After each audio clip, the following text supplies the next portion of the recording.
एक स्टेज पर शुरू हुआ विवाद बड़ा सामाजिक मुद्दा बन चुका है। एक कार्यक्रम में कही गई कुछ बातों ने ऐसा तूल पकड़ा कि मामला अब कलाकार बना पंचायत की सीधी टक्कर में बदल गया। वीडियो वायरल हुआ, बयानबाजी शुरू हुई, प्रेस कॉन्फ्रेंस हुई, चेतावनियां दी गई और अब महापंचायत तक ये बात पहुंच चुकी है। पहले ये एक स्टेज पर शुरू हुआ विवाद था, लेकिन अब ये सम्मान, अभिव्यक्ति और गांव की मर्यादा का मुद्दा बन चुका है। दरअसल पूरा मामला हरियाणवी गायक मासूम शर्मा और जींद की मुआना गांव के पूर्व सरपंच राजेंद्र शर्मा के बीच शुरू हुआ। 18 फरवरी को जींद में मासूम शर्मा के बहनोई धर्मवीर आर्य की 25वीं सालगिरह के कार्यक्रम के दौरान यह विवाद खड़ा हुआ। कार्यक्रम में भारी भीड़ मौजूद थी और माहौल पूरी तरह उत्साह से भरा हुआ था।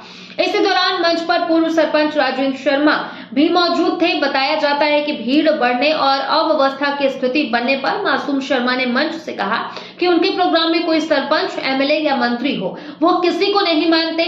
उन्होंने पूर्व सरपंच को मंच से नीचे उतरने के लिए भी कह दिया। ये बयान कैमरे में कैद हो गया और कुछ ही घंटों में सोशल मीडिया पर जमकर वायरल हो गया। वीडियो सामने आते ही सरपंचों में नाराजगी फैल गई। पूर्व सरपंच राजेंद्र शर्मा ने इसे न केवल अपना बल्कि पूरे पंचायत तंत्र का अपमान बताया। उन्होंने प्रेस कॉन्फ्रेंस कर कहा कि उन्हें आयोजकों ने मंच पर बुलाया था, वो खुद नहीं चढ़े थे। उन्होंने ये भी कहा कि किसी बुजुर्ग व्यक्ति को इस तरह सार्वजनिक रूप से अपमानित नहीं करना चाहिए। मामले ने तब और तूल पकड़ लिया जब झज्जर, जींद और आसपास के जिलों के सरपंच खुलकर विरोध में उतर गए। कई सरपंचों ने साफ कहा कि जब तक मासूम शर्मा सार्वजनिक रूप से माफी नहीं मांगते, तब तक उन्हें गांव में कार्यक्रम करने की अनुमति नहीं दी जाएगी। सरपंच एसोसिएशन के प्रधान रणवीर गिल समैन ने भी कड़ा रुख अपनाया है। उन्होंने कहा कि पंचायत का अपना सम्मान और रुतबा होता है। सरपंच गांव का चुना हुआ प्रतिनिधि होता है और उसका अपना सम्मान होता है। उन्होंने चेतावनी दी है कि अगर माफी नहीं मांगी गई तो पंचायतें कानूनी कार्रवाई करेगी और गांव में उनके कार्यक्रम पर रोक लगेगी। वहीं दूसरी ओर हरियाणवी म्यूजिक इंडस्ट्री में भी दो धड़े में बढ़ते हुए नजर आए। कुछ कलाकारों ने मासूम शर्मा का विरोध किया, जबकि कुछ ने उनका समर्थन किया। सोशल मीडिया पर भी लोगों की राय बटी हुई दिखाई दी। विवाद बढ़ने के बाद मासूम शर्मा ने अपनी सफाई दी। उन्होंने कहा कि उनके बयान को गलत समझा गया। 70 सरपंच हांडे वाली बात को उन्होंने हरियाणवी की एक कहावत बताया, तेरे बगैर 70 हांडे, तेरे बगैर 150 फिरे। उनका कहना है कि इस गलत तरीके से पेश किया गया। उन्होंने ये भी कहा कि एक व्यक्ति के कहने से पूरी पंचायत नहीं होती है। उनके समर्थन में भी कई सरपंच हैं।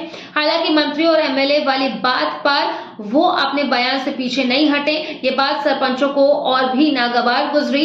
पूर्व सरपंच राजेंद्र शर्मा ने साफ कहा है कि अब इस मामले का जवाब हरियाणा सरपंच एसोसिएशन देगी। उन्होंने यहाँ तक चुनौती दी है कि अगर मासूम शर्मा ने हिम्मत है तो वे पंच का चुनाव लड़कर दिखाएं। अब मामला केवल एक स्टेज की बहस नहीं, कुछ सरपंचों में सरकार से मांग की है गन कल्चर और अभद्र भाषा वाले गानों पर रोक लगाई जाए। उनका कहना है कि ऐसे गाने युवाओं और बच्चों पर गलत असर डालते हैं और गांव के माहौल को और बिगाड़ते हैं। फिलहाल विवाद थमता नजर नहीं आ रहा है। पंचायतें माफी की मांग पर अड़ी हुई हैं और मासूम शर्मा अपने बयान पर कायम है। आने वाले दिनों में सरपंच एसोसिएशन की बैठक या महापंचायत बुलाई जा सकती है।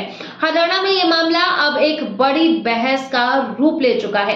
क्या कलाकार को मंच पर बोलने की पूरी आजादी है या उसे सामाजिक मर्यादाओं का भी ध्यान रखना चाहिए? और क्या पंचायत का सम्मान सर्वोपरि है? इन सवालों के जवाब अभी भी बाकी हैं, लेकिन इतना तो तय है कि विवाद जल्द खत्म होता हुआ नजर नहीं आ रहा है। इस पूरे विवाद को लेकर के, पूरे मामले को लेकर के आप क्या सोचते हैं, हमें कमेंट करके जरूर बताइएगा।